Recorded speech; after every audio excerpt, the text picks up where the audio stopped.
Fail कर दी है।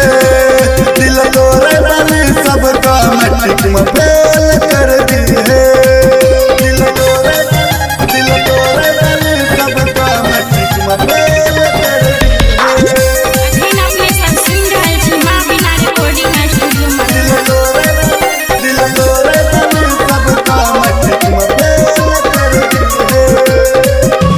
परद परम दास लपकार गए मूर्ति पे जब माहय अपन द्वार गए। मूर्ति पे जब माहय अपन द्वार गए। मूर्ति पे जब माहय अपन द्वार गए। परद परम दास लपकार गए मूर्ति पे जब मैया हमार साल गए। सच से करा मैया दूर कर दी है। सच से करा मैया दूर कर दी है।